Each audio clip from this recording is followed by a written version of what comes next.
small Greek force stands in a small valley pass, facing a much larger Persian force of 200,000. This day will go down in history. It is the Battle of Thermopylae. Thermopylae, a tale of an epic battle, a last stand of valiant people against a ruthless dictator. Who wouldn't love it? It's an awesome example of Greek prowess and power. But it wasn't that simple. To understand the battle and the lasting impacts of Thermopylae, we need to look at the world at the time. The Persian Empire was one of the biggest empires the world had ever seen, and on its path to expansion it was preparing to conquer Greece. The Persian Emperor Xerxes gave the Greek city-states two options: capitulation or destruction.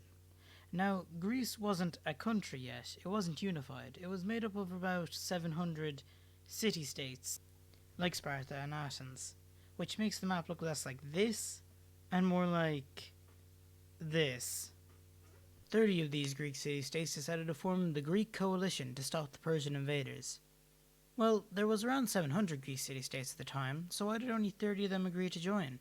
Well, it was actually because most of them were at war with each other and refused to help. Athens and Sparta were enemies of many city-states, and since they were the main forces of this coalition, most states thought it was a grab for power, which it might have been, and decided not to go. Most either capitulated to Persia or remained neutral through the battle. Now let's look at the Persians. I know everyone likes the Greeks as the underdog, but the Persians were in fact quite a good empire. They believed in freedom of religion, and they did not believe in slavery. They did not force their cultures on people they conquered, and, well, conquer isn't actually the right word to use. They acted more like liberators, if anything, allowing people to return to their homeland if it was in the empire.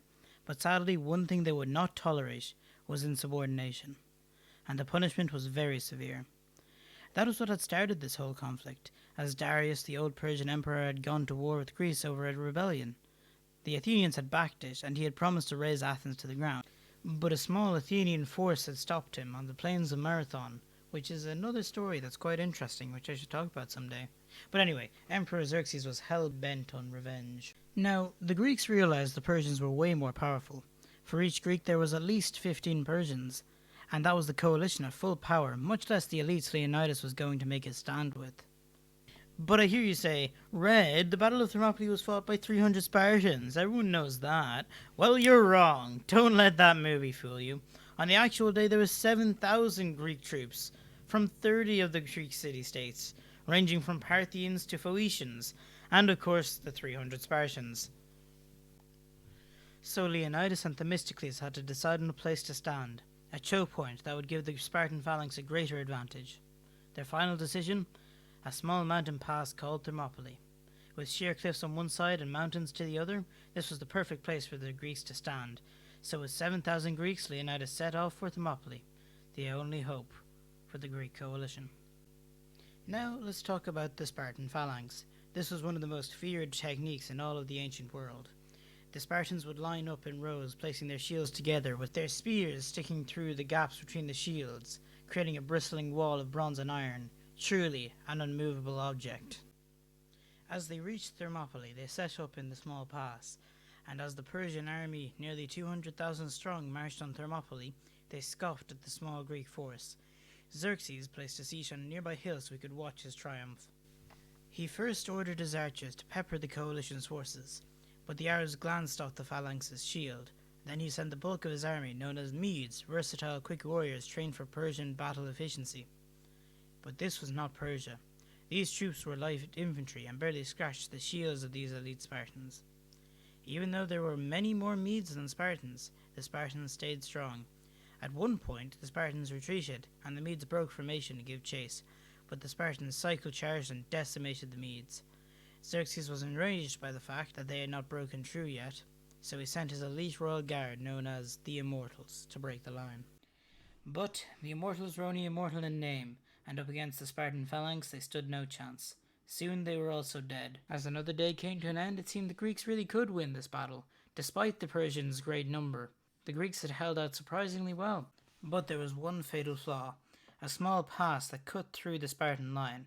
Now, Leonidas had thought of this, and had sent 1,000 Phoenicians to guard this pass, but sadly, after 2 days without any sight of the battle, the Phoenicians had split into little camps.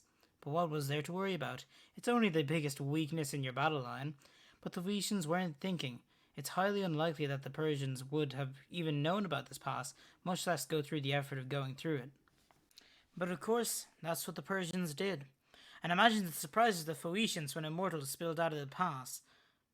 So as the battle raged, Leonidas looked back and noticed the retreating Phoenicians, and he knew he had been flanked. He knew the battle was lost and sent the army back with a reserve force, leaving him and 300 so that's where the legend comes from. Anyway, he decided to make a last stand, but then 700 soldiers decided to stay with. Still wrong. So, these 700 Greeks lost all fear, knowing death is certain, and they fight. They fight for their life and for Greece's life. Leonidas goes down early in the battle, and the Greeks get a second wind to recover his body so it cannot be mutilated by the enemy. And they hold out.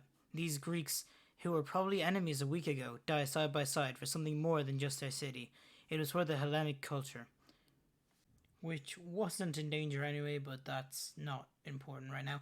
So, after days of fighting, the Persians slew the last Greeks with a hail of arrows, and the Persians tore through Greece so Xerxes could burn Athens to the ground. But when they arrived, Athens was empty, not a single soul in sight. They were gone, but they will be back.